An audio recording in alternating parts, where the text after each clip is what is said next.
નમસ્કાર, આપ જોઈ રહ્યા છો એબલ 24 ન્યૂઝ. ચાંદીપુરા વાયરસ અંગે નેશનલ જોઈન્ટ આઉટબ્રેક રિસ્પોન્સ ટીમની GMERS જનરલ હોસ્પિટલ વડનગરની મુલાકાત. વડનગર તારીખ 7 ઓગસ્ટ. ગુજરાતમાં ચાંદીપુરા વાયરસના કેસોની સ્થિતિ અને જાહેર આરોગ્યલક્ષી કામગીરીની સમીક્ષા કરવા ભારત સરકારના આરોગ્ય અને પરિવાર કલ્યાણ મંત્રાલય દ્વારા નિયુક્ત નેશનલ જોઈન્ટ આઉટબ્રેક રિસ્પોન્સ ટીમના 4 સભ્યોના ઉચ્ચસ્તરીય પ્રતિનિધિ મંડળે આજે GMERS જનરલ હોસ્પિટલ વડનગરની મુલાકાત લીધી હતી.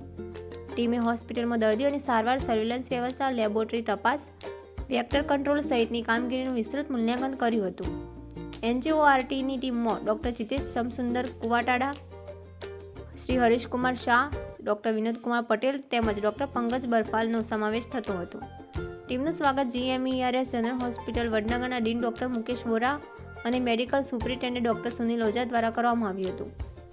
મુલાકાત દરમિયાન હોસ્પિટલમાં નોંધાયેલા ચાંદીપુરા વાયરસના કેસોની સ્થિતિ, દર્દીઓની સારવાર અને મેનેજમેન્ટ, હોસ્પિટલની તૈયારીઓ તેમજ ચાંદીપુરા વાયરસ અંગે ચાલી રહેલી સર્વેલન્સ અને જાહેર આરોગ્યલક્ષી કામગીરી અંગે પણ વિસ્તૃત ચર્ચા કરવામાં આવી હતી.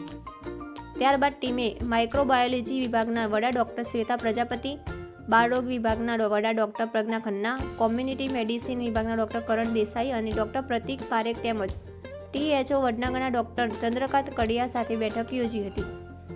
બેઠકમાં ચાંદીપુરા વાયરસના કેસોના ક્લિનિકલ મેનેજમેન્ટ, લેબોરેટરી નિદાન, epidemiological surveillance, vector control, case tracking અને તાલુકા સ્તરે અમલમાં રહેલી જાહેર આરોગ્યલક્ષી કામગીરી અંગે પણ વિગતવાર સમીક્ષા કરવામાં આવી હતી. NGORTના નિષ્ણાતોએ હોસ્પિટલના વિવિધ વિભાગો વચ્ચેના સંકલન અને સારવારના વ્યવસ્થાની પ્રશંસા કરી હતી તથા આગામી સમયમાં ચાંદીપુરા વાયરસ સામે વધુ અસરકારક નિયંત્રણ અને પ્રતિસાદ માટે જરૂરી માર્ગદર્શન અને સૂચનો પણ આપ્યા હતા.